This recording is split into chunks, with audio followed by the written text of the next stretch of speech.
The Spanish announce table. All right, Tim. So before we kick into our recap of the Royal Rumble and NXT Takeover, one bit of news that we didn't cover in the first segment that will be exciting as we move forward that was announced is the Royal Rumble and NXT Takeover ran unopposed to any other major events, and that's because this coming weekend is the Super Bowl, the big game if we were a corporate radio station. But we can say Super Bowl because it's a podcast.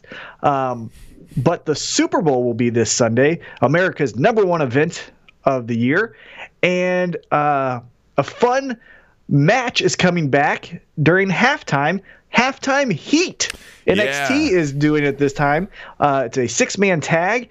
It's Johnny Gargano, Adam Cole, and Tommaso Ciampa versus Velveteen Dream, Aleister Black, and then Ricochet. So Halftime Heat coming back. What are your first thoughts about that? My first thoughts are I'm going to be watching that. I rarely care about the halftime, whatever flavor of the month. Yeah, whatever, right? Like, who gives a shit? This is going to be way better. And I'd like to go to the Twitter board here, Tom. I'd like to go to #TweetTheTable on Twitter. By the way, anybody listening, use #TweetTheTable on Twitter, and we're going to read some of the best right here on the show. And one of those best this week was from an old friend of the show who hasn't been around for a while, at The Ultimate One. Hey! Says, I am excited to see Halftime Heat. I hope to see someone get pinned via forklift. #TweetTheTable. Right? I feel like the forklift should at least be seen, right? Like backstage as Ricochet walks to the ring, he should just like look over at a forklift and just kind of nod and then keep walking. Like there should be some type of acknowledgement of the forklift because it's iconic for Halftime Heat, right? That was great. You got to, yeah. You have to do it. Yeah, that should be fun, and they need to do that all the time. And from what I remember hearing, it's what they're going to stream it on like YouTube, Twitter, Facebook, network, all of it. Everything, which is a great idea. Super smart. Very good. I love it. I like it. Again, it gives me something to do while I endure the musical stylings of whoever is that year. Most times I like it. I'm going to be completely frank with you, though. I enjoy the Bruno Mars, the Beyoncés, and all that. I don't. Well, you hit Maroon 5. You hit the nail on the head. Transparent. It's the musical stylings of whoever, because it would be whoever. They, you know what I mean? Like they wrote the song, they made the song in some damn record company's production studio somewhere, and they could have given it to Maroon 5, or they could have given it to Bruno Mars. And they pass on it, or they take it, and that's how it's a hit. Right. But I will say, even if it was a band or musician that I was a huge fan of, Justin Timberlake or, whoever it is, right? That 6-man tag, I mean, that's the 6 best, arguably, talents in NXT and arguably in the world in one match. So I feel like I can't miss that, especially for a special attraction like this. It's not the main event of NXT episode 280 whatever. It's Halftime Heat episode 2, really, You cannot miss a chance at a Velveteen Dream experience, right? I mean, I tell you what, I think he's going to be the one that shines in that. Now that's a little bit of foreshadowing. Maybe we'll do a pick on that later. But anyhow, Halftime Heat. We missed that in the first segment. Wanted to bring that up because that was the end as like a little extra bonus of the NXT Takeover. NXT Takeover happened again the night before Royal Rumble. General thoughts. What'd you think after the show had ended? I love it, man. I always do. We talk about this. I mean, they put 5 matches on the card, so it's bound to be a little more. They're not trying to flood everything in, right? Yeah, it feels a little bit more digestible. Right, and so they've had time also to focus on all these storylines and not stretch them out and not wear them out and not be redoing them over and over again. Maybe 5-6 years down the road they will be experiencing that problem where they're having to repeat things. But, I mean, it kicked off great. And you can tell Triple H is running NXT by the very first entrance that comes in. Right? Yep. All the it Vikings, was great. all the... Yeah, fit wonderfully for them, though, right? I mean, that's perfect. The War Raiders got to have that, right? They've got to have Raiders with them, as it were. Right. Yeah, I thought it was. Yeah, I'm not a big Viking guy or anything, but I do like the machismo, alpha male type of thing, and I thought it was perfect. For me not being a fan of that culture per se, I was definitely a fan of that entrance. Thought it was really cool. What about the match? What did you think of that match? I thought it was really good. There's definitely, it seems like, a formula of NXT takeovers now, right? So it's tag match, feud, women's match, title match. North like American it kind of feels like it always, right. like A, B, C, D. But the thing is A, B, C, D is something I always want to see. Like I'm getting to the point where it's like, oh, the tag match will probably kick off first. Oh, the tag match did. Oh man, that was a really good match. Okay, I bet you it's a feud. Oh, it's a feud. Fuck yeah, all right. Like I can predict it, but sometimes it's okay to predict things. Like I think sometimes the main roster overthinks things, and we'll get into the Royal Rumble here in a little bit. But I thought the tag match was exactly what it should be. I thought it was exactly, the pacing was perfect, and the timing of it was perfect. It wasn't too long, but it got you out of your seats. It got some fun false finishes, and we got some new tag champs. So I thought it was perfect. What do you think about that? I'm a little worried about a team like the War Raiders being the champs. It's hard for people to chase that, right? Because that's got to be a dominant, you know what I mean? Like, we eat people like you for breakfast team. So, well, I'm hoping, we'll see as time goes on. Mm-hmm. But one of my favorite things to happen with title holders is to see the evolution of the character. And so one person that always comes to mind is CM Punk, right? CM Punk took the title as the babyface, and oh my God, we love the babyface. Then he turns on The Rock, right? And then he goes into this heel thing where now he's this just dreaded asshole. It was like two different people. Maybe the War Raiders can do that, right? Maybe the Street Profits take them to the limit, and then they have to, I don't know, throw a fucking spear at some of these, one of these guys, and now they're heels, and now they turn into we're just gonna fuck shit up because we're bigger than everyone. You mentioned this team, the Street Profits. What do you think of those guys? I think they're cool. I want to be their friend. I want to have a red Solo cup. Look, I have a red Solo cup here. I want to walk around with them and just, I don't know, say like, I listen to that too, man. Cool pop dance with them, right? Right? You know what I mean? They are. You've seen me dance. I don't dance well, but I just want to be around them. They are charisma personified. They are super fun. I like them a lot. Yeah, and then breaking kayfabe, but him and Bianca Belair are an item. So I want all three of them, right? Like the skinny two guys. Nice. Yeah. Perfect. And so, but I love the Street Profits. I think they're cool. Yeah, man. I just want to start snapping and walking. Yeah, I'm old white guy. Yeah, and I don't know what, obviously the coaches and the people down and the agents and the producers and stuff down there in NXT are looking for, but as far as like a crowd work and that kind of thing, those guys have got it down. Now, can they do promos? Can they tell stories? Yeah. Maybe need some more work, and that's why they're still down in NXT. And this could be, like you said, a good feud for the War Raiders, but because as they're not ready, I don't think we think the Street Profits are ready to be carrying around the titles, although when they do and they're ready for that, that's going to be a really fun tag team champions. Yeah. Yeah. And I think, Undisputed Era is so strong and solidified for who they are, what they are. Undisputed Era to me always works best when they're the kings of the show. Like that's when the Undisputed Era is hitting at a 10 out of 10 kind of thing. Mm-hmm. But I definitely think if they don't have the titles, we're not saying like, what the hell are they doing now? Like they can still go in there and go like, we're fucking shit up. We have clout. We have, a record. We have some credibility here. So I think them not having the titles is not bad. Right. Okay.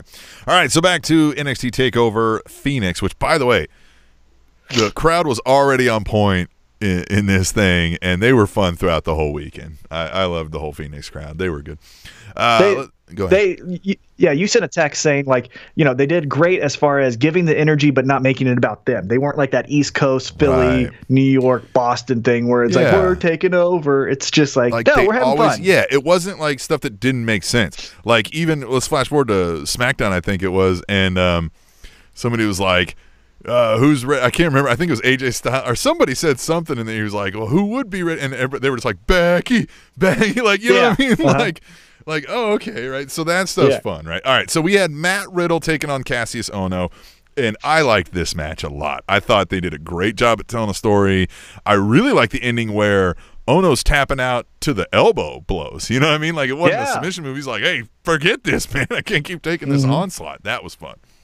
Well, and one thing that I love about the Matt Riddle character is that he's a character that doesn't need to be the MMA guy, right? Like, one thing that Shayna Baszler is amazing at is being a heel, but one thing I feel like she kind of leans on a little bit too much as a crutch, but isn't a bad thing, is I'm an MMA fighter. Hey, remember, I'm an MMA fighter. And yeah, I get it, right? But I mean, Ronda's the MMA fighter. You know what I'm saying? But going back to the Matt Riddle's such a character that, he's the king of the bros. And I think of him more as a surfer than an MMA fighter. So I thought this finish was perfect for the, NXT TakeOver platform to say, like, hey, motherfuckers, I'll kick my flip-flops off and say king of the bros, but I'll fuck you up with an elbow. Like, let's not forget who I am. And so that MMA-type finish I thought was perfect because it gave a little bit of that edge to a character that could be taken kind of almost Santino-esque, right? Like, if he goes too much with the bro thing, he could get lost in the Santino, the Eugene kind of thing, where it's just fun little dorky guy over here. And if you do some elbows and make people tap from TKO, then you step back and you're like, oh yeah, this guy can fuck people up. So I thought it was a perfect finish. That's what's going to help him avoid that scenario is that, A, he looks like the baddest man in that roster due to his size and build and his physique, but then also that just, you know what I mean, like you said, the moveset and all that stuff. So he should not call him the El Bros then, right? That's not what he should call him. I think he should. I think everything should. Yeah, I think everything should be bros. Yeah. I love it because that's why I like him so much is because he's a character. Yeah. He is I can identify who that is. If it's like Emily Steve-O became a wrestler. What's that? It's like Steve-O became a wrestler. Right. Like if Emily asked me who is Matt Riddle, I can explain that. Mm-hmm. Like if you tell me what the difference is, or if you ask me to tell you what the difference is between Dolph Ziggler and Miz, I'm fucking stuck. But Matt Riddle is a defined character I can tell you, and that's why I like him so much. Right. All right. And then coming out the gate swinging, trying to hit that home run of match of the year in January was Ricochet and Johnny Gargano for the NXT North American title. And of course, right? Like the history of takeovers, I feel like there's a few names that you say are takeover guys and girls, and Johnny Gargano and Ricochet are two of those people. Like a short list of people who have made these events so special. Those two are at the top of the list, in my opinion. And so, this is their first time having a takeover match. Thought it was spectacular. Thought it was amazing. I mean, just, again, the athleticism. And these are the kind of guys that can also get in what we like to refer to as flips and shit without overdoing it, without it being flip, flip, flip, elbow, but I'm right back up, and then flip, flip, flip, flip, and then smash into the corner, but it didn't face me, and I'm flipping again, right? Like, it actually means something. It actually makes sense in the moment. It actually looks like it hurts the person who did it too, right? Like, I mean, it looks real. Yeah, and some of those moves doesn't require the B guy. And again, I'm saying that the A guy performs the move, but the B guy just doesn't stand there and wait for it, right? Like that's one of my biggest criticisms of Jay Lethal. I love Jay Lethal. I think everything he does right now as Ring of Honor champion is spectacular. I've been a big fan of his, but that finisher that he has where it just requires the guy to just stand there kind of with his thumb in his ass until the finisher like comes to him, I think I just check out. Like it makes me stop my suspense of believability. But with Ricochet and Johnny Gargano, especially in this match, I thought, everything was believable. Everything hit a home run. I love the inner battle that Johnny Gargano had with pulling the protective whatever it's called to expose the concrete and going like, I shouldn't do it. And he's like, oh fuck it, I gotta do it. And then I thought it was great. The only thing I'm not a huge fan of is in a first match series, which maybe this is going to be a series. They're having the NXT halftime heat. But the only thing I kind of sour on is just a babyface losing clean.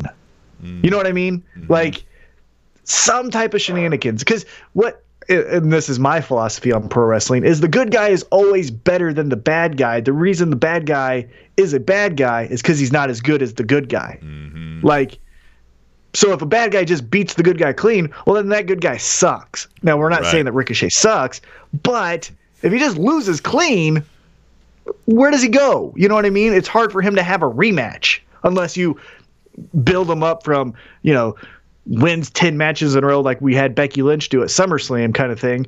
But he lost clean. So if he goes like, I want a rematch, well, sorry, you fucking lost, pal. In this one, they could still pull it off this way because Johnny Gargano was having that internal battle that you spoke of. That Ricochet can still come out and be like, you did great, but you know that it was super close and maybe just one fall shouldn't determine it. And then Gargano's like, I don't know, but Ciampa's in his ear going, hey, man, you beat him. You don't got to beat him again. And he's like, yeah, but he's right. Like, maybe. And he's like, nah, man, who cares if he's right, right? So he has that little thing. He's like, nah, forget it. I'm going to do this, now, that could definitely be something. Right. Yeah.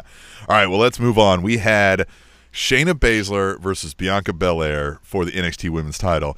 And I said I was looking forward to this one, and I felt like they delivered really well. And I like the touch of Bianca Belair freaking out, like when she thought she had the win, but the ref was knocked out. Like, because that's a rookie move, right? Like oh, what the fuck? God damn it! Now, God damn it! Like, she just knew in that moment her opportunity was blown. Whereas a veteran knows, hey, got to find another opportunity, right? Like, and that's what essentially lost her the match, if we're believing it was a real thing, right? Because she just couldn't keep her cool in a moment of a stressful situation. Another big moment for that was the hair whip that broke. That's what I was going to bring up. Yeah, good God. Oh, man. Oh, that had to hurt so bad. Oh, I couldn't imagine. But, yeah, again, just great in-ring storytelling. Whoever helped them work out that match, because I'm assuming they didn't just sit there on their own, those two. But, again, Baszler killing it. Just being one of the best heels under the WWE umbrella, period. Yeah. I thought the match was really good. I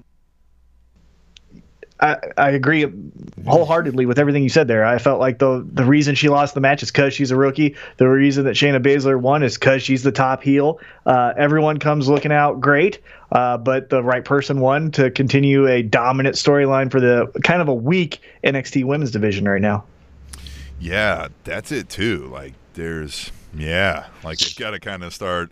For as much effort as they put into that NXT and the Performance Center to get the women where they are now in the main roster, it's kind of like that NXT second wind of girls, which, fast forwarding to the Royal Rumble, we saw a good crop of NXT girls, so we'll see. But, yeah, for right now, there needs to be some built-up talent because it's Shayna. To me, it feels like Shayna and then everyone else.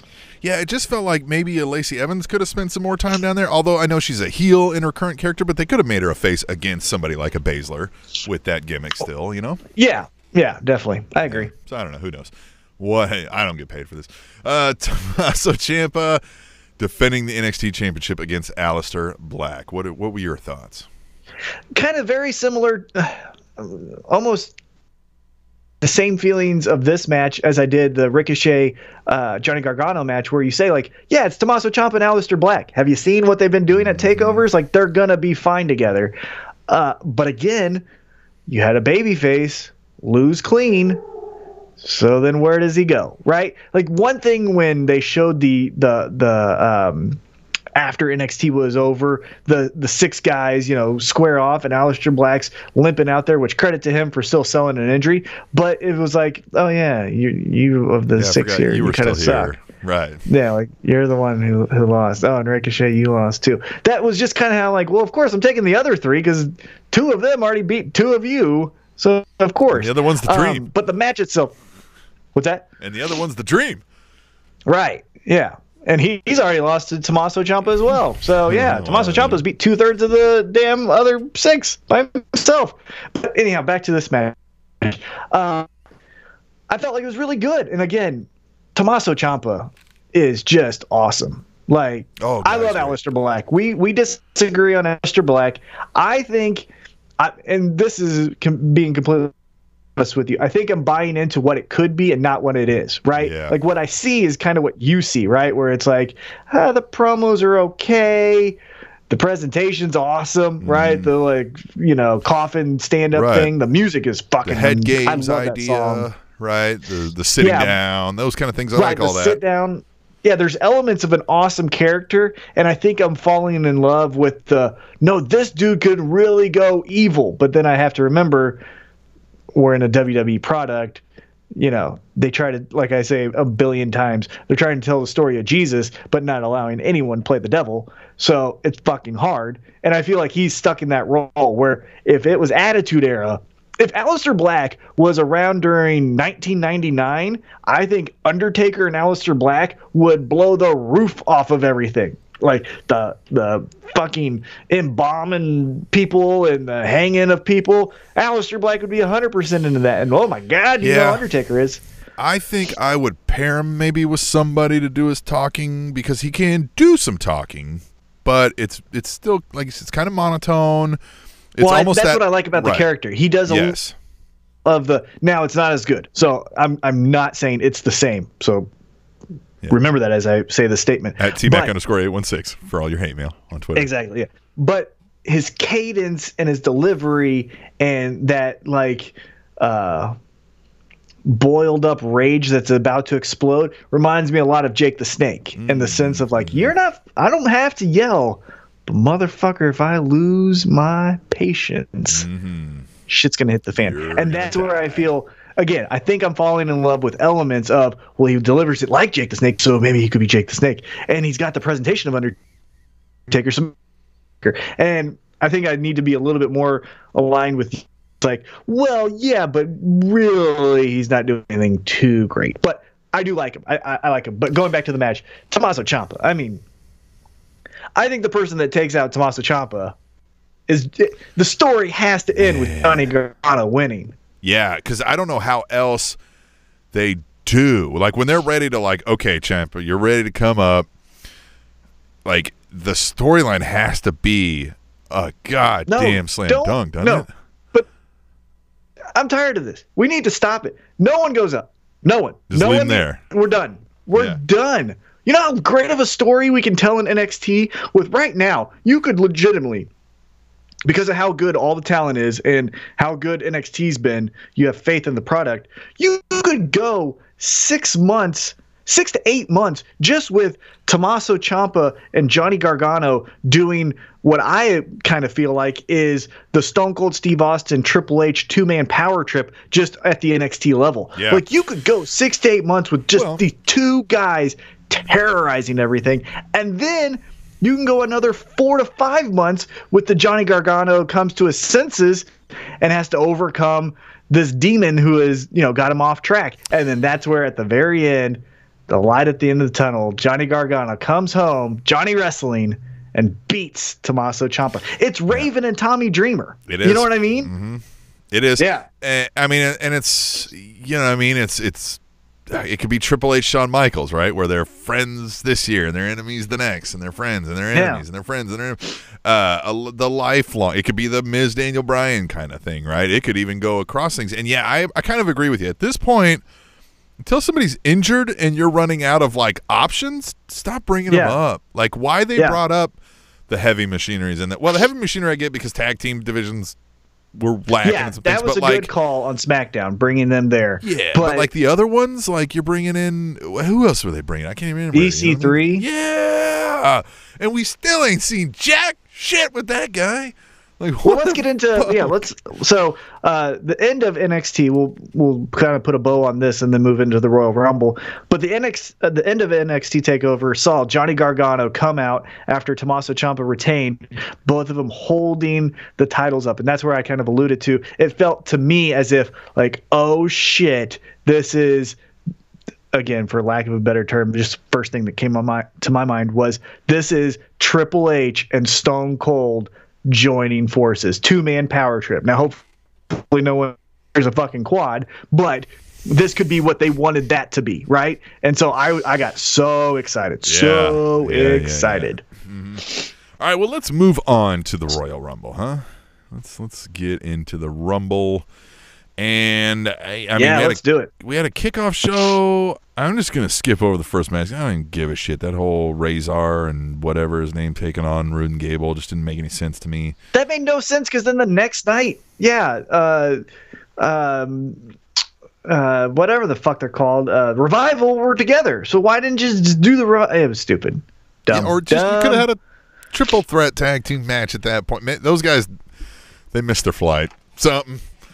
Something happened. Well, yeah, something. And on top of that, I mean, let's just say this first off. So NXT Takeover was amazing, right? But that was a home run every single time.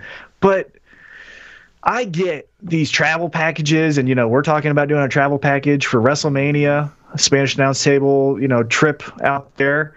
But not like the big four are great, but can we stop making the big four 7 fucking hours? Please. I mean, I was like, we'll get to it when it comes, but the AJ Styles Daniel Bryan match was fucking great, and I was burnt out. I was so exhausted because I wanted to be for this pop all of it, and so I watched the glorious whatever they're called, Gable and Rude, and I went all the way to this, and it was just, I mean, come on, guys. That's too long. It was a lot. Yeah, and then Rusev lost to Shinsuke Nakamura, wins the U.S. title, which, then 2 days later is off to, you were trying to skip it too much.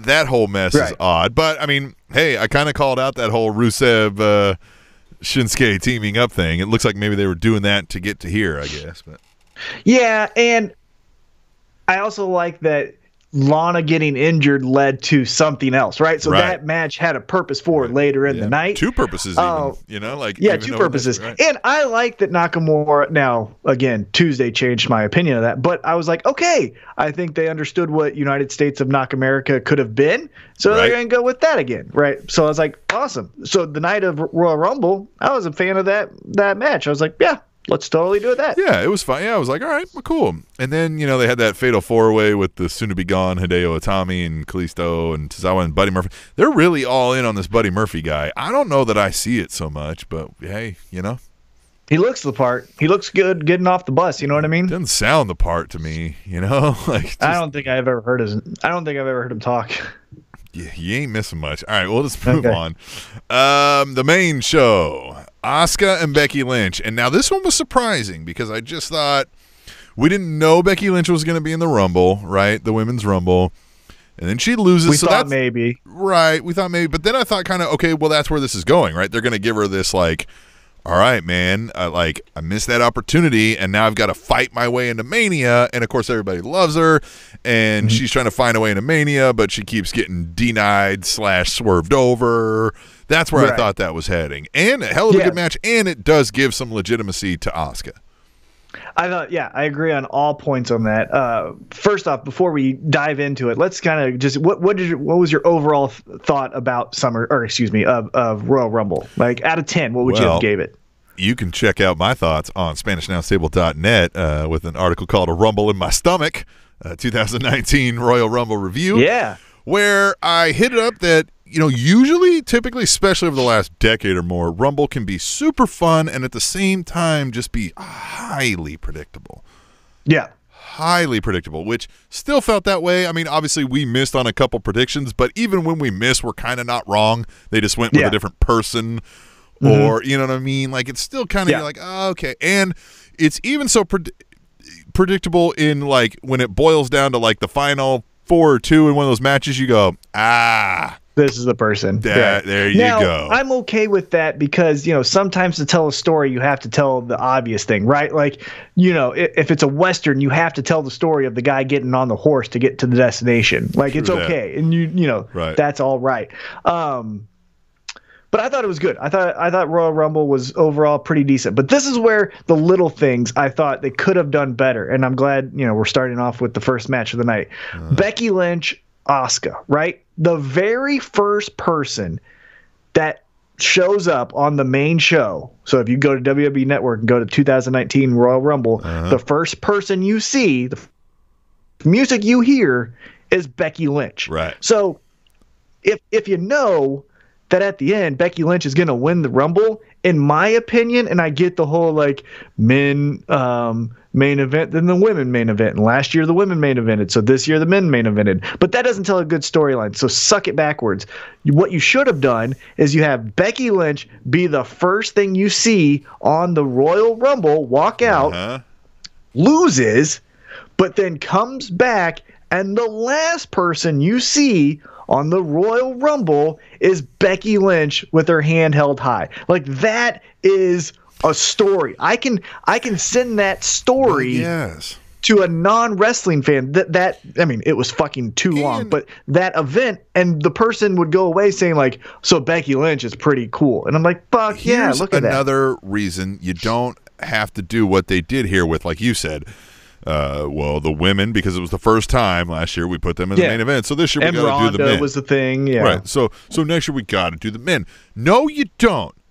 That's not what equality is, right? Yeah. Equality is we're going to treat them both in the moment, and when we're looking at both of them, the hottest fucking thing going right now is Becky Lynch.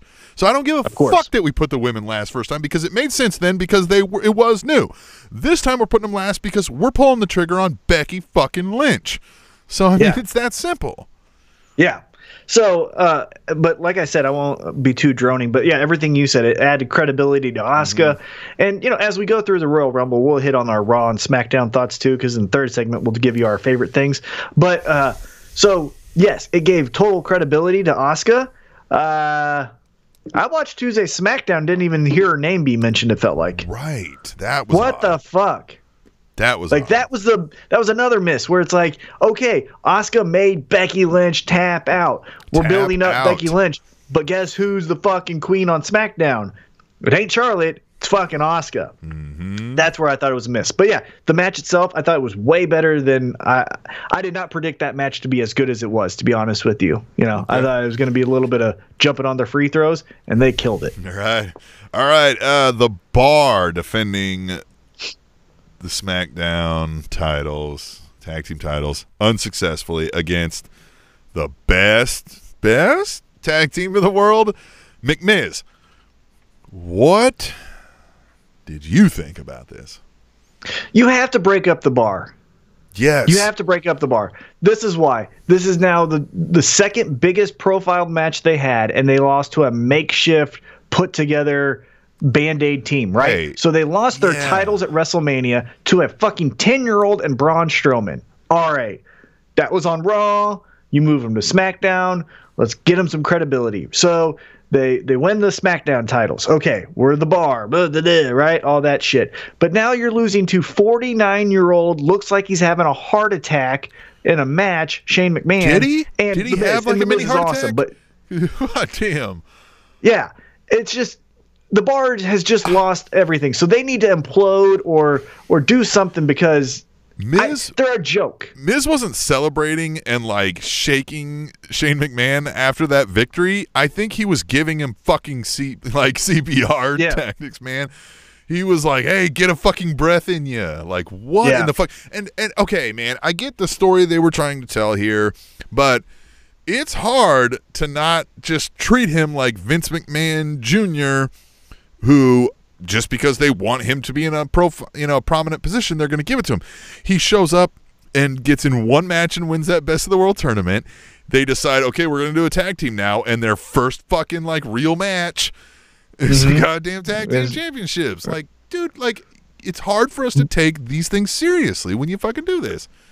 So I totally agree. However, I think they want us to think that. I think when the other shoe drops in this storyline, we're going to be recalled to all of those moments. It's going to be The Miz was the one that got you to the best in the world. The Miz is who got you the tag team champion. And I think we're going to get – now, I don't know which way still they're going to go, but one of them is turning heel on them to go to Mania, and I think all of that stuff is going to be recalled. I thought it was going to happen right on SmackDown when they brought out his neck-faced father And he's got like no transition between his neck and his face, right? It's all just like one like square.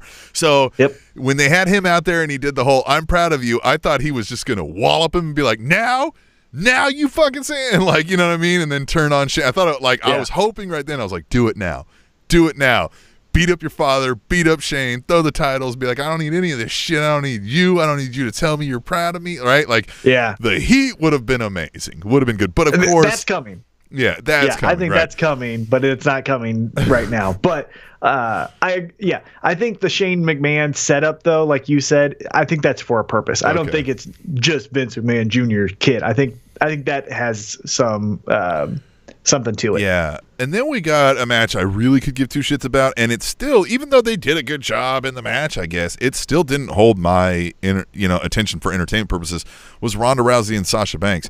And now we'll talk about this maybe coming up when we get into the Raw with Becky Lynch and everything, because they went away from this finally.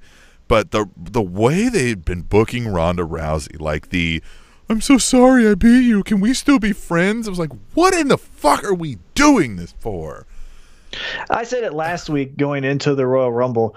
The writers for the WWE obviously had never seen Ronda Rousey and the UFC. Ronda Rousey and the UFC, and seemed like as a real person, and I'm just kind of repeating myself if you didn't listen last week, but if you did, here it comes again. But Ronda Rousey is the person that after she armbarred Miesha Tate and Miesha Tate went for a handshake to end the beef, she scoffed at her. She's also the girl that knocked out Betch Kohea and then stood over and said, "You bitch." Like, she is a thug, nasty, in your face. Yes. I'm alpha femaling you. Like, she's not the girl that does on Raw, which we'll talk about it heavier later. But that's that's the character she is. That is who she is. That is, I mean. The main reason she became famous was she was beating girls faster than an Instagram video. Yes. Like, the whole fight was less time than an Instagram video. And then on top of that, she would fight dudes if you told her to, because that's how she thought of herself. And she's not this...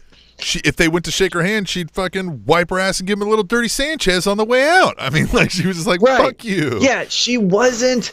Like, when Alexa Bliss started... on NXT as that Little Miss Bliss, and she was like a fairy tale thing. It feels like they're trying to take that character and make Ronda do it, and that's where it's the disconnect, and that's why she's getting booed. I think if you would have had 3 months of Ronda Rousey, putting her dirty pita in bitches' faces and saying "suck it," remember the Chris Porter joke? Yeah. And then had this like unstoppable force, while on SmackDown you had Becky Lynch being, Conor McGregor, the female version, for all basically is what her gimmick is. Mm-hmm. Then on Monday you would have had everyone going, "Let's go Ronda, let's go Becky." But because you did the Ronda is gonna hold everyone's hand and just proud to be here, that crowd turned you on got her everyone hard. saying "fuck Ronda Rousey," and she didn't know how to handle it. She was just awkwardly. Oh, she was like, twirling her microphone, not knowing what to do. I don't know how that's not prefaced in every like promo class and help they do is, hey, in the event that a crowd turns on you, because it could happen even when you're doing everything right. Oh yeah. Here's simple things like, hey, you can boo me all you want, I don't care. You know what I mean? Like, that's just all you need to do. Like, that's all you need to do. Just move on. Tell them, whatever, cool, fuck off, you guys suck. And then just move on. Like, I don't know. Even when you're a face, that still comes off as a face move. Be like, hey, you guys can boo me, I don't care. I've got something to say out here. Right. It's that easy. But I thought the match itself, I thought that finisher was weird. I thought initially Sasha got hurt. I thought that's why they ended it, because I thought she landed on her head. But apparently that's going to be her new, like, she has the armbar and then she has that move, like her two finishers kind of thing. Yeah. I thought the end was really clunky with Sasha walking up, then walking back, then walking up, then walking back, and then doing the 4. And then fast forward to when Becky Lynch showed up on Raw. The one thing that WWE wanted to show you, like, oh, you might have missed it on the broadcast, is after Bayley lost to Ronda, she throws up the 4. Becky Lynch throws up the 4. There's a grin, and then Becky challenges Ronda. They're doing the 4 horsewomen after WrestleMania, because if you notice who Ronda is facing, right? So she faced SummerSlam was supposed to be Becky, but it was Charlotte. Then at Royal Rumble, it was supposed to be, or it's going to be, or it was Sasha Banks.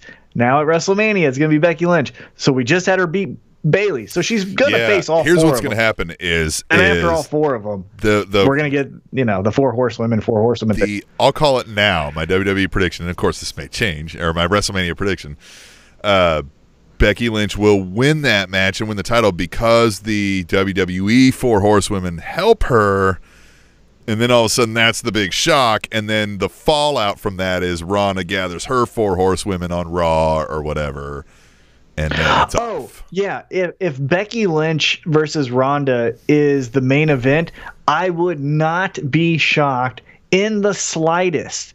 Is as the fireworks go off, you have Charlotte holding the SmackDown championship. You have Bayley and Sasha holding the tag team championship. And then you have Becky holding the Raw championship. They all four have their titles. They all four put their hands up. Ronda. Boom, boom, boom, boom, boom. The four horsewomen, are here, equal, yada, yada, yada. And that's your lasting image. Just like how they tried with WrestleMania 20 and it was Eddie and Chris Benoit. That ended a little bit bad. But they're going to hope for that kind of ending. But for WrestleMania, whatever this is, 34. Well, speaking of the ladies, Tom, let's get to the Women's Royal Rumble match. And I think we both kind of mentioned this. Like, it felt like they booked it well for the first 5 to 6 entrants, and then the last 5 to 6 entrants, and everything in between was kind of like, okay. The middle of it was so stupid. Maria Kanellis, God bless you. You came back after 2 months of having a kid or whatever it is. You look amazing. You're still wrestling. You can do it. Your fucking character was dog shit at the Royal Rumble. Alicia Fox, no one thinks what you're doing is cool. You're awkward in the sense of everyone wants you to stop. You're not awkward in the sense that everyone wants you to keep being awkward and it's fun. Just go away. They fought over a hat that no one cared about.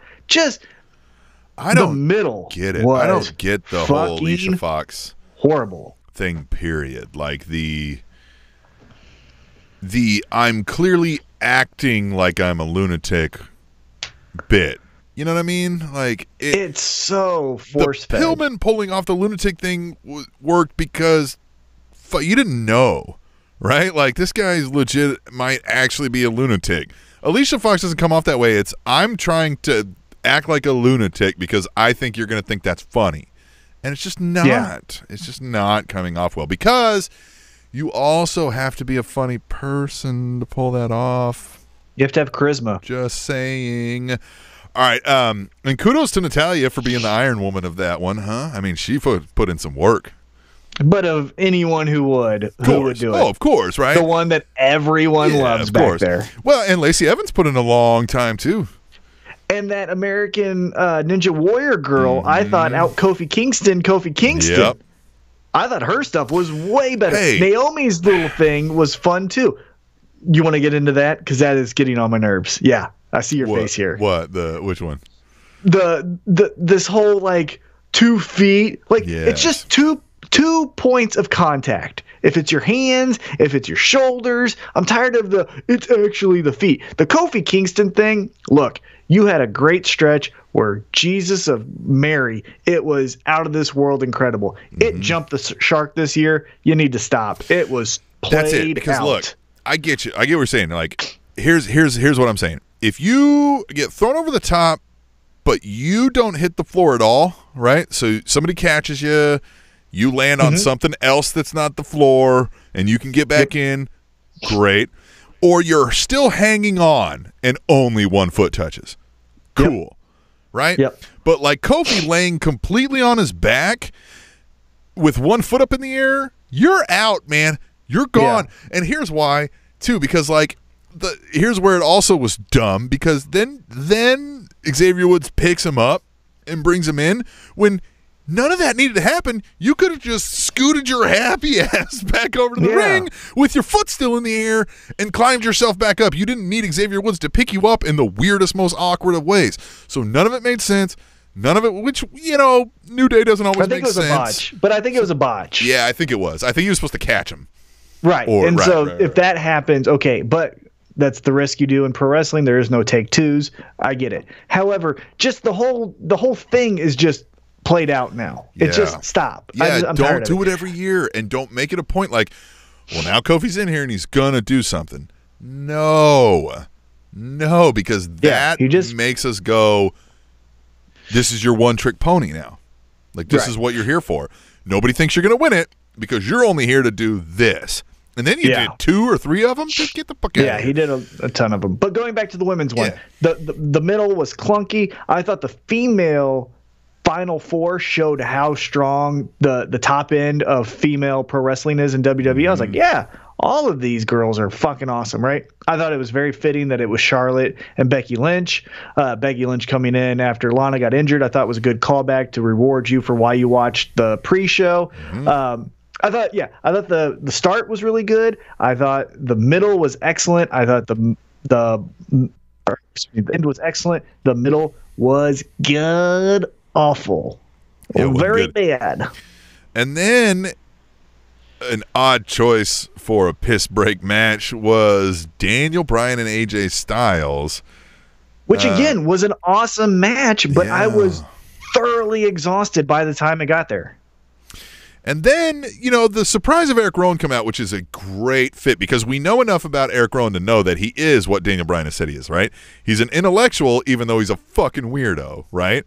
Yep. So it would stand to reason that he would also be like, well, we shouldn't eat meat and we shouldn't be, right? Like, it's great. Did you see the little caveat, the enhanced Rowan character, what they did? What? So when he comes out, his new Titantron, the Rowan, the O is the recycle symbol. Yes. That is great. awesome. That is great. So I like that, but they also didn't, and I know they want to leave you wanting more, but, Rowan just comes out, chokes on somebody, and then doesn't say it. There was no, stand over him or anything. It was just, I'm leaving with this guy. That's what I do. I'm the muscle here. And I like that. You don't always need, as far as starting out, you don't always need to have everyone explain why they did it. And right, you just need to have, that's muscle. He's silent. I mean, I guess I knew it. Yeah, so I was kind of like, all right. Yeah, the whole match felt odd placement. They typically used to do this when they had the split titles before with the brand split was one of them would go on first. It was always SmackDown. Yeah. So maybe that's why they were trying to avoid that this time, but this still felt like an odd placement for this match. It felt like an odd placement, but it also felt like, oh man, we still have another Rumble and a title match. I'm so tired. And then, of the 2 title matches that you knew had to come between these 2 Rumbles, I would have rather gotten through the Lesnar Balor one first, right? I just kind of, because you knew this was not gonna go. If any of you thought Finn Balor was actually going to win this match, you're dumb, and I'm going to tell you why. Because yes, we still have the Elimination Chamber in the way where titles could change hands, but it's WrestleMania. They're not going to go Finn Balor instead of Brock Lesnar because they do WrestleMania for the people who don't normally watch wrestling, right? They want the extra ratings draw. And Finn Balor, listen to me, all of you indie nerds, is not the ratings draw for people who don't watch wrestling. He isn't. He never will be. Right? You have to be a wrestling fan to appreciate and want to see Finn Balor. They are going to have Brock Lesnar on every USA Today, on every NBC with that damn belt so they can pimp that out. Watch WrestleMania, Brock Lesnar. Watch WrestleMania, watch WrestleMania, watch WrestleMania. Brock Lesnar. Now, I know we like to stay storyline driven here, the Spanish Announce Table 2.0, but if you thought this guy was winning, I don't know what to tell you, man. Don't ever play the lottery. You don't know what to do. Yeah, I mean, it still could have been cool, right? Because eventually someone's going to have to conquer that beast, right? Yeah. And Finn can do, I think, you could do that at Mania would be a great move. Finn Balor beating Brock Lesnar at Mania, but it wasn't happening here. Right, but I thought this told a great, what I was hoping, and now it looks not to be the case as we fast forward to Raw, but I thought it was going to be a great opening act to a 3-part series where we get at hopefully WrestleMania. That was my hope. Is then the demon comes out to conquer the beast. Well, and that should have been your immediate clue. The moment it wasn't the demon, you should have known Brock Lesnar wins.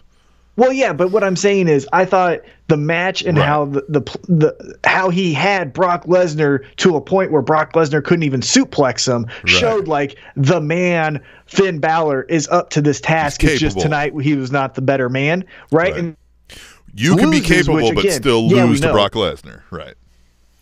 Right. But I was hoping that the next night, Paul Heyman would say, Finn, you came up this short. You're not the man. Kept on like playing up the whole like you're not as much of a man. You're going up against a beast. A beast always beats a man. And then then you get a rematch at WrestleMania.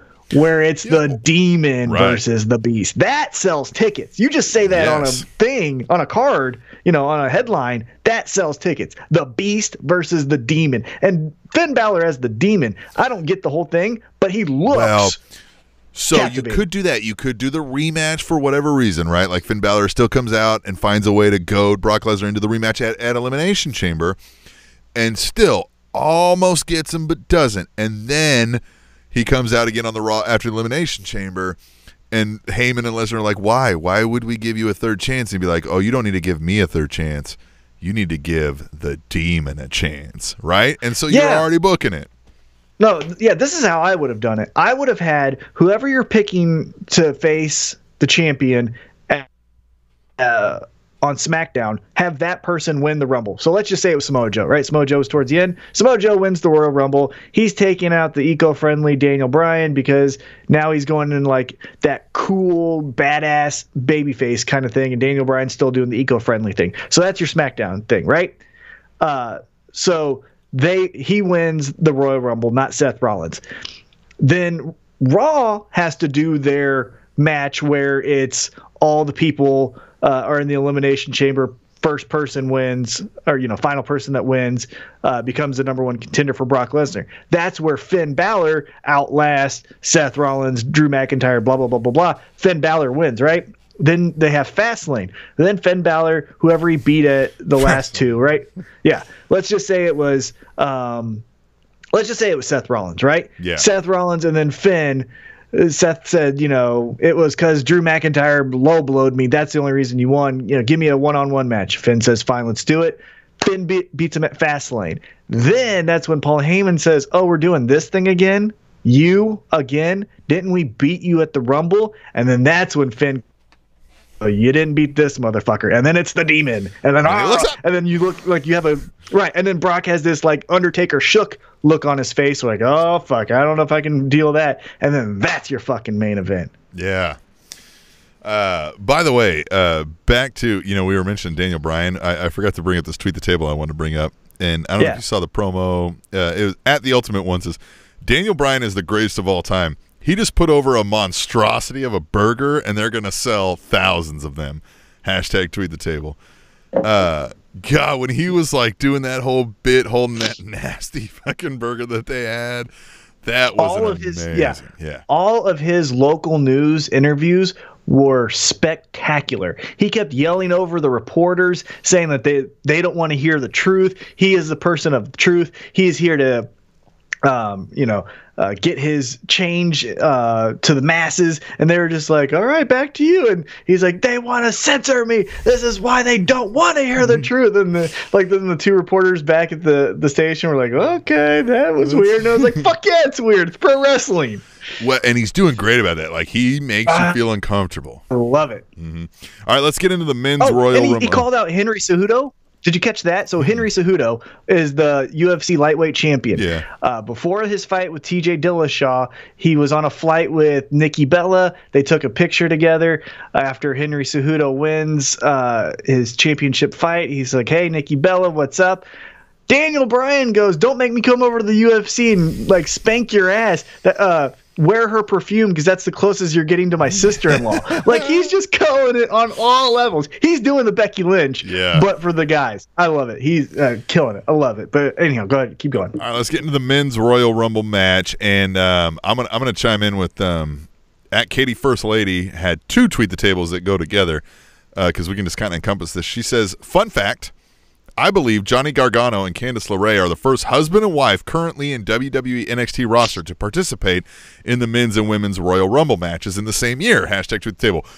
Well, your window of opportunity for that to happen is very slim, right? There's only been 2 years where there's been a men and women's Royal Rumble match. Yeah. Right. So there could be a husband and wife team that competed. Married couple has been in the Rumble together. But I think a married couple has been in the same Royal Rumble match. Remember when Beth Phoenix eliminated the Great Khali and then Edge made his return? Weren't they married at that time? I'm not sure. So I think they've already done the married thing, but they actually didn't one match too. And then she chimed in, and Aleister Black and Zelina Vega, #tweet the table if you didn't know they were married. Yeah. The men's Royal Rumble match. This is what I'll say about that.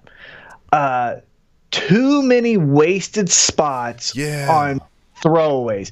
I get the Titus O'Neil. Of all the throwaway spots, I thought Titus O'Neil was the funniest pop, right? Because you had to do, he's running to the ring. Got it. Well, and then he still ended up going under the ring, which was just even the extra cherry on top. But the Shelton Benjamins, Kurt Hawkins, and I'll throw it in there, but it's still Titus O'Neil's.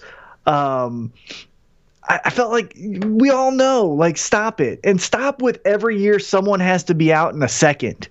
That's the other thing that's annoying is, you have these built-in spots, a Kofi spot, someone gets eliminated in a second, a comedy spot. Like, we don't need that. The other thing, and this was the biggest glaring omission of the week on both shows. Where was Adam Cole? If you're not going to put Adam Cole on a takeover, any show, huh? Right. That's what I'm saying. Because if you listen after the that extra segment that NXT did to hype up Halftime Heat, when Adam Cole just walks out and pushes Velveteen Dream, the fucking place went nuts. Mm-hmm. And that's where. So he was there. Well, you didn't use him at all. It's odd. That's what I'm saying. And I get it. On NXT TakeOver, like you said, there's 5 matches. We don't need to start making this like SummerSlams and Royal Rumbles, making it 6, 7, 8 matches just because. So I'm fine with that, right? And you already had Undisputed Era represented. Totally cool. But if you're going to do the Rumble and have NXT guys, I don't need to see Aleister Black injured and losing, coming out to just lose in the Royal Rumble. That's when Adam Cole, baby, and what can you're come saying out. is like, well, we got to have somebody who gets kicked out in a second, and we got to have somebody in a comedy spot. Those lose their impact when you force it every year. If you did it once every 3, 4, 5 years, it's way funnier. It's way more like, oh my God, I can't believe fucking No Way Jose. I mean, I can totally believe No Way Jose. That was another one. Yeah, No Way Jose was another wasted spot. God damn it, man. And he's a wasted spot, period. Stop with this line dance gimmick that they keep trying to force when different characters. It's not the character that keeps failing that storyline, guys. It's the storyline. Nobody cares about you fucking jumping out with the dance party because nobody fucking does that in real life. Nobody fucking cares. Or it just happened once and we're done with it. Like it had its time and we passed it. Yeah, conga lines. It's 2019, you motherfuckers. Conga lines haven't been popular since '79, assholes. Well, Adam Rose, it was pretty cool when he first did it. In NXT for a couple of weeks. That's what I'm saying. But anyhow. So, all right, let's. But I thought the one thing, and I get it. Last year, Adam Cole was a surprise NXT person, right? So 2 years in a row. But, God damn it. If it's my experience, I want in one of those fucking shows, I'll yell with the crowd, Adam Cole, baby. Right. You know what I mean? And just like, that. So, like, you had Shelton Benjamin. Nobody. Who the fuck cares? Nobody, even the president of the Shelton Benjamin fan club, truly believed Shelton Benjamin's winning this match.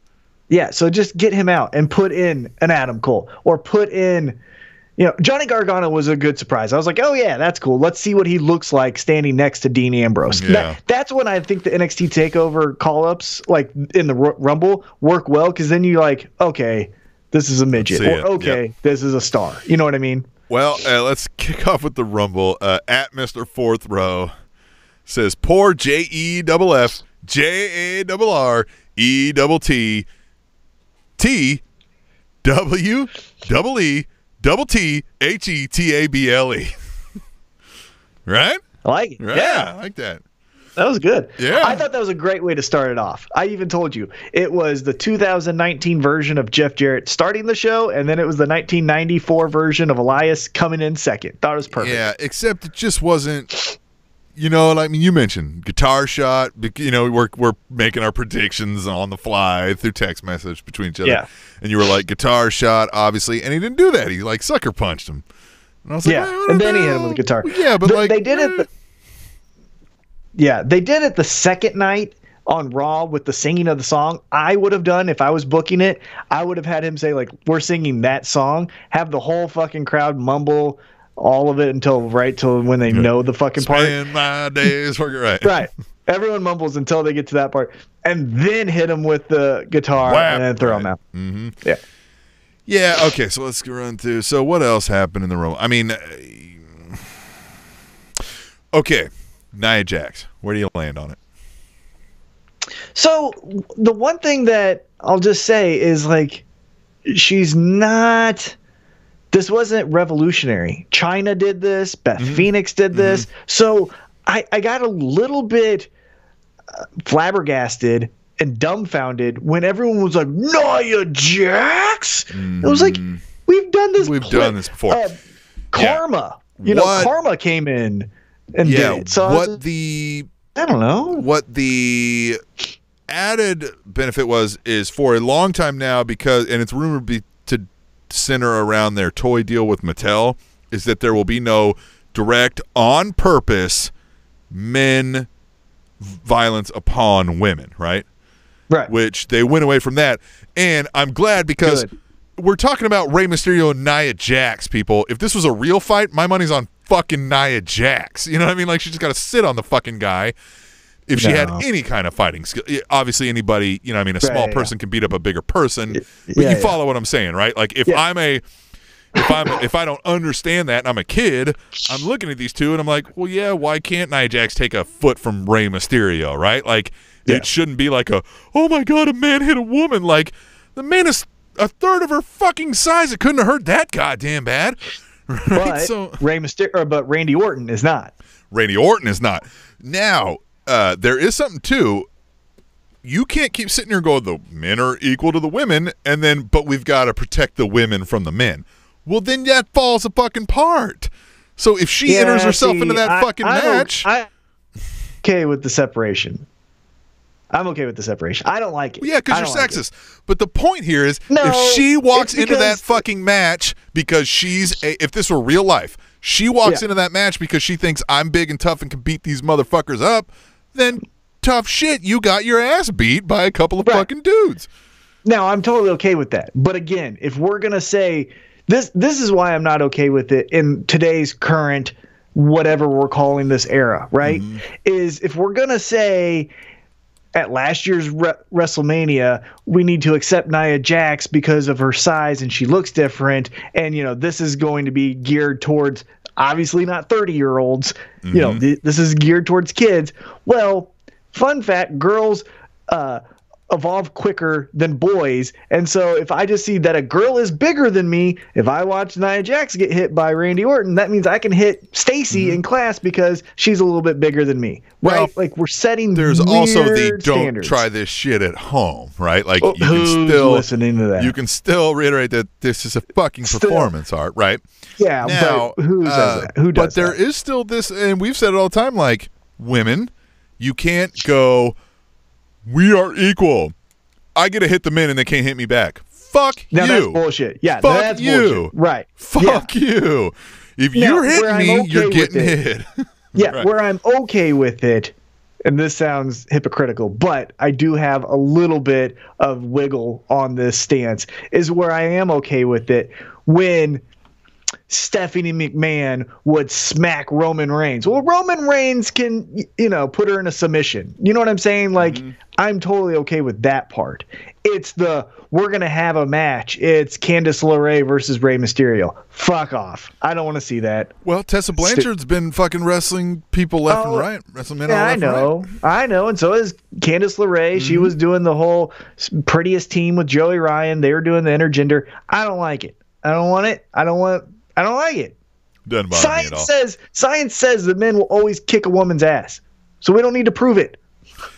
I've seen some women beat the fuck out of some dudes in my life. Oh, trust me. Tanya Evinger, who fights in the UFC, I've seen her beat the shit out of guys at Whiskey Tango plenty of times. I'm just saying, not everyone's Tanya Evinger. You know what I mean? Yeah, and of course. I mean, now, like you're saying, I don't want men hitting women because men are stupid. If we're going to go, but I also so to me, where the equality thing comes in is where you're like, I don't want men hitting women because, 75% or more % of the time that men has a physical strength advantage that's going to beat them up. I can say the same thing for a bigger man on a smaller man, right? Like Brock Lesnar should not fucking beat me up because he just can, right? Like that's not fucking cool either, right? Now, when that's in real life, when people aren't choosing to fucking fight in a sanctioned event, right? Like, therein lies the difference. Even if this were MMA, if a woman were to say, I'm going to fight a man, and the man's like, you really want to fucking do this? And the girl's like, yes. And they're like, okay. Then she suffers the fucking consequences. I just don't want this to go down a slippery slope where Alexa Bliss got jumped by Dean Ambrose. Yes. Yeah. Where it became uncouth and didn't age well from the Attitude Era is putting Mae Young through a fucking table. You know what I mean? Like, guys, right? That's what I'm saying. On. And so, right, of course. Right, but then with the creative, limitations that these writers have, because obviously we've seen, I feel like you start to say Nia Jax versus Dean Ambrose, okay, now Alexa Bliss is going through something, But all that aside, Nia Jax, I thought, did what she did really well. She came in like fucking grinning ear to ear with that shitty grin, like, I'm gonna fuck all you up. Fucked a couple of them up. You know what I mean? Toss some fucks out. Even sold the hits well. You know what I mean? Like, and she did awesome. I thought she did well. One of the most improved people over a very short period of time for me is Nia Jax. Easy. Oh my god. Oh my God! What is not improved about it? Here's what's been improved by her. She's been getting less screen time. Well, she's not been getting the 3 segments. Right. Okay, but her presence in the ring doesn't look like I don't know what I'm fucking doing anymore. Right? True. Well, your want to hate her. Your wanting to hate her is improved. Yeah. Right? Yeah. You know what I mean? Like she's doing that well. Yeah. She's doing the I'm going to be a heel thing well. But I think the thing been the most improved is that she's went from 3 segments a show to 1 segment a show. I think Nia Jax 1 segment a show is perfect. Yeah. I think 3 segments that's when I start to complain. Yeah. That ain't her decision. That's WWE trying to force it, right? The character, but again, I'm viewing what I see. You know what I'm saying? Like, so right. I like when she's like looking at some of the girls. She's like, "What the fuck are you gonna do about it?" And I like when she was fucking with Dean. She's like, "What? You know what I mean? Like, fucking come in here and do something, right? Because any woman that does that in real life, you want to look at that guy that's Dean Ambrose and go, will you go kick her fucking ass already? Yeah. Like, goddamn, she's back and forth. I understand that. Yeah, for sure. Yeah. I thought also why she did a little bit better, in my opinion, in the men's Royal Rumble than other women have in the past. I think she actually felt comfortable. Like, I'm being honest, I think sometimes because of how powerful and big she is, when she does the shoulder tackle to Bayley, for example, she kind of pulls up at the end. I think she felt like, I can go 100% like I want to and do the shoulder tackle to Randy Orton or do the pickup of Rey Mysterio because these guys can handle it. This is where weight classes would be more appropriate. So you could have the intergender things if there was a weight class involved, right? Like Nia Jax. Well, she's 300.5 ounces, so she's only 28 pounds. Right, yeah. Okay, so Seth Rollins wins the Rumble. I think this is the better idea. They did a good job of it came down to Rollins and Strowman, and I was like, oh shit, they could go either way with this. Right, yeah. And I didn't feel like the crowd was already turning because I felt like they probably thought what you just said, where it was like, well, I'm going to pay attention because it could go either way. And I won't be fine with it. either. Right. Right. So I thought the ending of both Rumble matches were very appropriate. And yes, we kind of predicted that. I think you predicted Rollins, and I think I predicted Becky Lynch. So was it the most surprising outcome? No. But like I said, sometimes you can't just jump to the end. You have to tell the stories to get to the end. And it was appropriate. I thought it was good. Yeah. All right. Well, we're going to come back and we're going to talk about our favorite things of the week when we come back, and maybe we'll hit some extra things, on Raw and SmackDown as a fallout to the Rumble, so as not to make that just a 2-minute segment. But I mean, we went pretty goddamn long on this one too, so you might be like already like kind of the Royal Rumble, be like, all right, guys. Got it. Okay, so let's see what else. Follow us on Facebook, facebook.com/Spanish Announce Table Podcast. We're on Instagram.com/Tweet the Table. We're going to take a break, and we'll come back to the Spanish Announce Table. Fun fact, the less people know, the more they think they know. This is called the Dunning-Kruger effect. The Spanish Announce Table. All right, if you're still with us, it's a podcast. I mean, it's not like you have to hang, through the break or anything like that. But thank you. Yeah, but thank you. I know we went long, but there was so much to talk about, and there's still more to talk about because we didn't even touch on any of the fallout.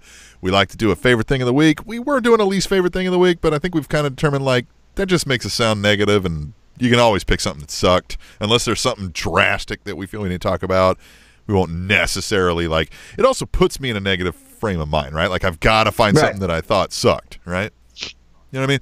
So we'll stick with the favorites, and then we'll kind of mention some honorable mentions that could have been our favorite if our favorites weren't so goddamn cool, like the Spanish Announce Table. SpanishAnnounceTable.net, brought to you by BTT. Tom, you want to go first, or you want me to tell you what my favorite thing of the week was? I will let you go first. How about that? All right. I'm a gentleman. I am going to do... Yeah, you're gentle. I'm going to go with the Becky Lynch Ronda Rousey promo from Raw, because one of the major things was the coming out party for the real Ronda Rousey. And I don't mean the real Ronda Rousey like the real... Is it the real AJ Styles and the new Daniel Bryan, right? Yeah, that's what it was, yeah. That's not what I mean. More as in she got up in her goddamn grill and was like, oh, you're the hottest thing now? I've been a fucking name for a decade. I'm going to rip your goddamn arms off and shove them up your ass. I'm paraphrasing. She didn't say that, but you know what I mean? Well, she said I was going to kill her. Yeah. Yeah, what she did say is, I've always thought, I've been watching pro wrestling since, for as long as I can remember. I can't think of any time ever that they've said kill. They've said beat up. They say, I'm going to bury you. I think maybe she went into business for herself and messed that up. Or I don't know if she went in business for herself, or it went from a work to a shoot real quick. Right, yeah. I think it was a bullet points, like they've been saying, and they're sitting in the back going, this is why we don't do bullet points anymore. Right. Right. I thought both women killed it. I agree that my biggest takeaway was like, yep, that's the Ronda Rousey that I've been waiting to see in WWE. That was awesome. It left Becky grinning, like, when someone has a good comeback, like when you try to insult someone and they get a good comeback, and then you have nothing to say, left. So you just kind of grin. Yeah, you're like, okay. Right, yeah. That's all she had. That's what I felt like Becky Lynch. Yeah, Becky Lynch left with was just like, oh, well, I'll show you later, right? But not right now. So I left thinking Ronda Rousey went shoot in that promo, and it caught me off guard, and it was eyebrow raising, right? Because I wonder if that came out of she was getting booed out of the building earlier. Stop the promo. Segment. Bayley just had to go out there and said, like, I heard you were doing an open challenge. She never even mentioned the open challenge because she couldn't get that part. They're like, Bayley, get the fuck out there and solve this. Yeah. Right. So they do the match. Becky comes out. They do the whole 4 thing. I saw it on the screen, so I was like, oh, maybe this is leading to that, but it didn't. But I thought Becky Lynch also did great. Now, again, I think she got left smiling because, it's hard when the last person has the last word. But all of what she said with I told you I was coming back, and I'm back. Like, all of that stuff. The whole, last time we were together. Unlike Seth Rollins, I don't need time. Yeah, I choose you. Yes. And I thought her side was a 10 out of 10, and I thought Ronda's side was a 12 out of 10. If I can give a shout out also to the next night on SmackDown when they had Charlotte come out, and she was like doing she's clearly jealous, but she's trying to take credit for it thing. She's like, oh, I'm so happy. And like, it was the same kind of thing, right? It's leaving Becky in this, like, I've got nothing to say, and she just said, fuck it, and just sucker punched her right in the goddamn jaw. And I was like, that's why she's the fucking man. Yeah. Like, that is why. Yep. Yeah, Becky Lynch is just killing it right Charlotte, though, by the way? What? Did you have a tweet the table about Charlotte that you wanted to share? Yeah, at B_double_D. That's B_double, the letter B_double_DEE. Want to make sure I set that out so everybody can follow him on Twitter, because he is the title sponsor of SpanishAnnounceTable.net for the next year. Indeed. Says, Jesus, Charlotte, go away. Hashtag tweet the table. I don't think so. I mean, I think she's still absolutely one of the best. You could still argue the best at what she's doing out there. It's just Becky Lynch is just so on fire and has the crowd eating out of the palm of her hand right now. You have to have Charlotte out there.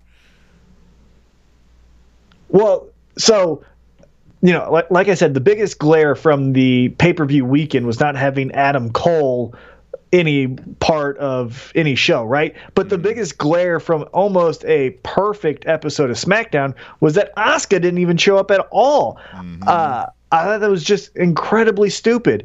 But I think Charlotte still has a role in this story. And it's just like you said, the like, I'm jealous, but I'm not really jealous, because really what you're doing, Becky, is what I was doing. So, you know, you can thank me whenever you're ready. Like, that role exists in real life. Like, that is a Mean Girls role that should be told. So I agree where it's like, I hope she doesn't get added to the match. That's my fear, is I don't want this to get convoluted with another person. I just want Becky versus Ronda. But let's not forget, we have Elimination Chamber. We've got Fastlane. And we need matches for those. And that's where I'm okay with it. I'm so worried, because they just might make Ronda Rousey and whomever the actual final main event of WrestleMania this year. I'm getting that feeling that they may do that. The quote-unquote actual main event of WrestleMania, even though they do, they have like 5 main events. Yeah. Anyway, but I know they're going to do that. And then Charlotte's around. There's going to be this almost guilt factor of not putting Charlotte in that match, no matter the storyline, right? You get what I'm saying? Like, she's going to be like, what the fuck? I've done all this, and now I don't get that spot when you finally pull that trigger. And they're going to be like, God damn, she's right. And Ric Flair is going to be like, woo, you know what I mean? Like, what the fuck, right? And they're just going to be like, well, we've got to, because that's what WWE fucking does. Yeah. Again,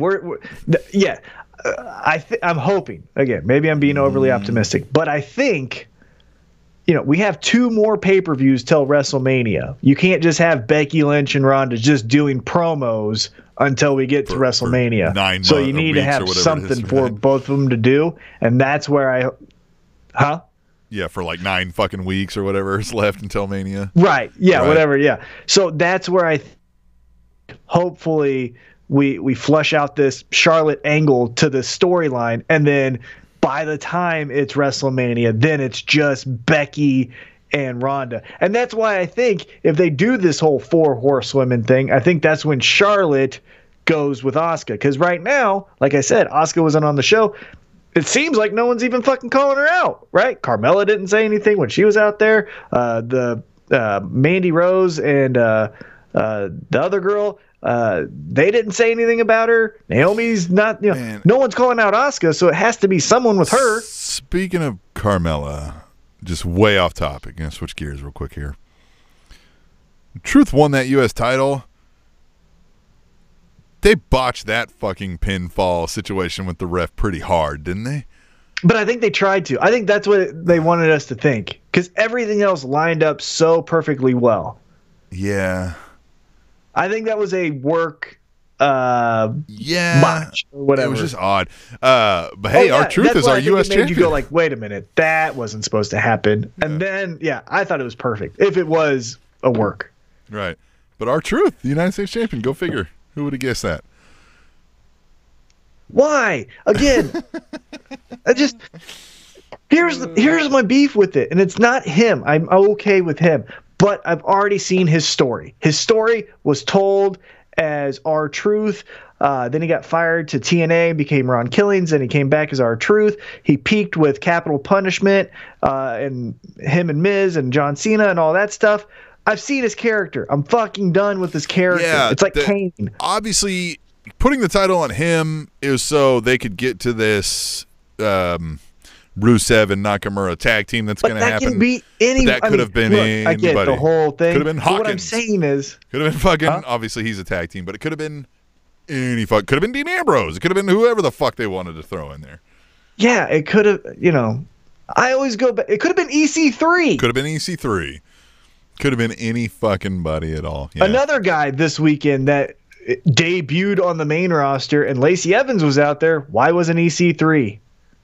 Where's Lars Sullivan? Panic attack. You didn't catch all that news, and I did. I don't think we're ever going to see him again. We won't get into it here. Yeah. But where was that Rumble? They might need to go to 50 fucking people, because where was Sanity? Where was the Good Brothers? I mean, there were so many people missing. Anyhow, I'm sorry. Going back to this. I didn't want R-Truth, because I'm tired of R-Truth. I wanted a new talent to be like, well, maybe this can go somewhere. We all know that this isn't going anywhere with R-Truth. He's going to hold it for maybe 2-3 weeks, and somebody's beating him at Elimination Chamber. Done. Yeah. All right, what was your favorite thing of the week, Tom? My favorite thing of the week comes from my favorite, and in my opinion, the best show in professional wrestling. Spanish Announce Table. Well, we are the best podcast in professional wrestling, but the best pro wrestling show in pro wrestling. That title has been and still is going to SmackDown Live. My favorite thing of the week is the last segment that closed SmackDown Live. So let's start with how we kicked off this segment. Daniel Bryan comes out. He names the title Daisy because it was a cow. Yes. Murdered. She never got to experience joy. She only got to experience pain. I never wanted a burger after he told me this because it made me feel sad. Well, and I love that the crowd is saying, "Thank you, Daisy." Thank you, Daisy.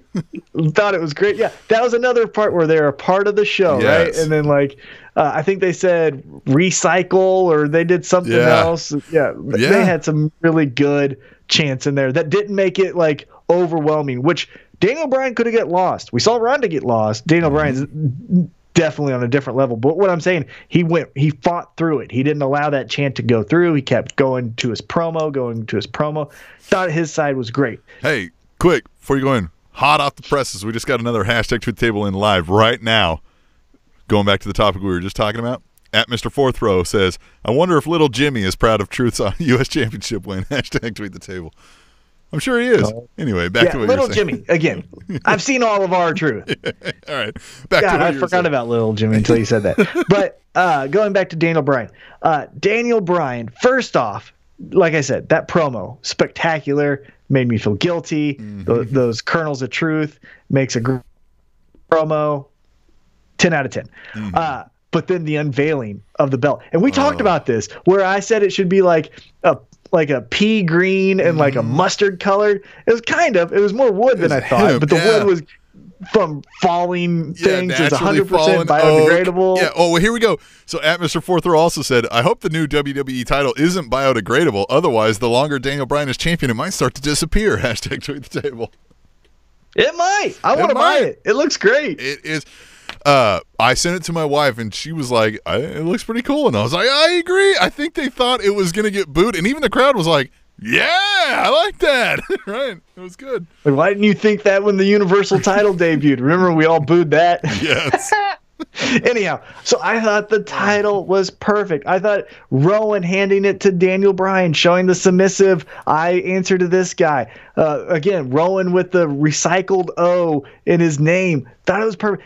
Daniel Bryan killed it. And him dumping it in the trash when he did was great, because you knew that was coming, but he did it way before you thought he was going to do it, right? Yeah. In the middle of his promo, just like, fuck this. Thing. Yeah. Right. Yeah, and you were like, oh, shit. Right. Yeah. So I thought everything that he did was just spectacular. And then AJ Styles comes out, right? And I was like, okay, so this is where we're going to Elimination Chamber. Mm-hmm. Then Randy Orton comes out. Yeah. And I was like, then they go to break, which is weird, but whatever. What's that? Then they went to break, which was weird. I was like, wait a minute. That was stupid. Again, I don't want to like go behind the curtain, but I think this segment was totally rushed. Yeah. I think somewhere something got messed up because then everyone was just yelling through their lines. But so then Jeff Hardy comes out. Then Mustafa Ali tries to cut a promo. He got 2 seconds. Joe comes out because, again, I think it was a rush segment. But then on top, the oh, my God, fire promo so far of 2019. Mm-hmm. Becky Lynch's was amazing. Ronda Rousey's was eyebrow-raising, captivating, could have been a shoot, memorable. Samoa Joe didn't get onto that level, but everything he said was a home run, touchdown, whatever sports analogy you want to use there.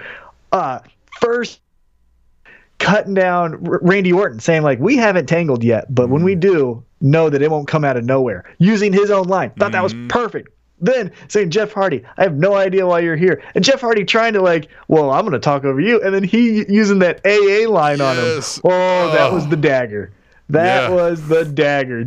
Randy Orton even cracked up on that. Did you see that? Even Jeff did. He was just kind of like, all right, well, fuck. Yeah. Perfect line. You can tell that was an ad lib. Perfect line. Well, and his line go ahead. Keep going. Then rolling into the ring and saying, using Mustafa Ali's perfect promo, what I said was awesome about the cop thing, seeing in your eyes. And he's like, I saw in your eyes that you were unconscious. God damn. See ya. You're out of here. They were closed shut when I put your ass to sleep, he said. I was like, holy fuck. And then the cherry on top, the callback to Wendy on AJ Styles. Wendy. Oh, my God. God damn. For a promo that was 26 seconds long, I don't think you could do it any better. However, there is one little thing that Mr. Fourth Row pointed out that was a little unfortunate for Joe. He says, Samoa Joe's voice crack when he made the boy amongst men comment, #tweet the table. Of all the places his voice could have cracked, it was right when he was saying that, right? Like, oh, fuck. Yeah, but I think that was his fat transferring from the floor to the ring. Yes, and it was so passing and everything else. Like you said, it was a home run that I even forgot about it till I read this tweet the table.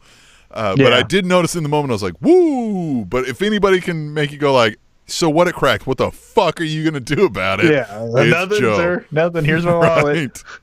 Yeah, here's my wallet. Here's my wife. Please, just leave me. Just don't hurt me, right? Yeah. Where's Wendy? Can we get Wendy? Yes. Oh, man. Samoa Joe just killing it. That whole segment, I loved it. Again, I felt like it was a little rushed because I think Ali wanted to say something, and then they're like, sorry, kid. But fucking between the Daniel Bryan unveiling that title, working through a crowd that could have overtaken him, to Samoa Joe just decimating everyone verbally, and then it leading to a brawl, because that's the other thing that I like too. It didn't just lead to like, oh man, well I guess we'll make this match next week. It was, I'm gonna fucking hate you, you bitch, and then everyone's fighting. This is a good mix, I feel like, for this Elimination Chamber coming up. Like, I think that's a good mix of superstars. You've got Orton's in there, he's a veteran, he can go. Hardy I would have put with somebody else maybe. If I could take anyone out, it would be Hardy, but I feel like that's a good mix. Yeah, if I could take anyone out, it would have been Hardy, and that's when I would have put Andrade in. I would have put Andrade in there just to give it, because again, I'm not going to end this episode on a bad note, but one thing I will point out: we don't always need Mexicans fighting Mexicans. Rey Mysterio can fight someone else. Yeah, I did like Andrade doing the fucking Rey Mysterio shit, right? Like that was fun. He tried to the Three Amigos. Yeah, that was perfect. Yeah, it was doing the really shimmy and everything. Like, yeah, fuck you, Ray. Like, I like that. Yeah, I like that a lot. But Smackdown was great. Again, one omission was where's Asuka? You just made the man tap out, and you're just not going to show up. Thought that was weird, but I get it's a 2-hour show. I want Adam Cole and everything because Adam Cole, baby, is the man. I'm happy. I'm excited for Halftime Heat. I'm excited, man. Halftime Heat's going to kick off a good, fun little roll that hopefully leads us right into WrestleMania, you know? I am more looking forward to Halftime Heat than I am the actual Super Bowl game. No, I'm not. You know why? The Patriots always have a very fun, exciting football game. Did you catch the it was like a press conference style interview with Tom Brady, and they're talking about Jared Goff and the Rams. Oh, and yeah, and they're like, what advice you have any advice? He's like, I'm not giving him any advice. I'm like, yes. I was like, what a heel move. Yes. And what a great thing. You'd be like, why would I give him advice? I'll give him advice after the game, right? Like, I'll give him advice when I retire. Yeah, even that. Like, hey, I may say something to him after the game, but I'm not going to, what? Hey, here's how you could beat me. Get the fuck out of here. Like, yes. And that's why Tom Brady is Tom Brady, because he's like, what? Fuck that. Yeah. That's dumb. Oh, all right. So this isn't football. This is pro wrestling. Yeah. A lot of good came out of the Rumble, especially with the fallout, right?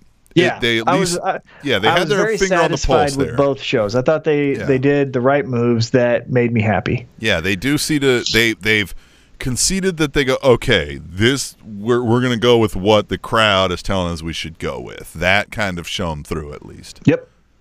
Yeah. So all right, man. Yep, anything else before we get out of here? Nothing else before we get out of here? You can't hear me at all, can you? I think Tom may have lost us. We're going to just get out of here. Nope, I'm there. Oh, you are there. See? Yeah. See, we're having these Skype issues again, folks. You know, PayPal, tableshow@gmail.com. Donate us, Zazzle, ZAZZLE.com/Spanish Announce Table. Got some stuff you can buy. Yeah, you'll look great. People will say, what is that? And then you can tell your friend, parentheses S, about the show. And there you go. Everybody will be happy, and it'll just get better and better, like it will next week when we return to the Spanish Announce Table. Being in love shows up in the brain scan like an addiction, not an emotion. Fun fact. The Spanish Announce Table.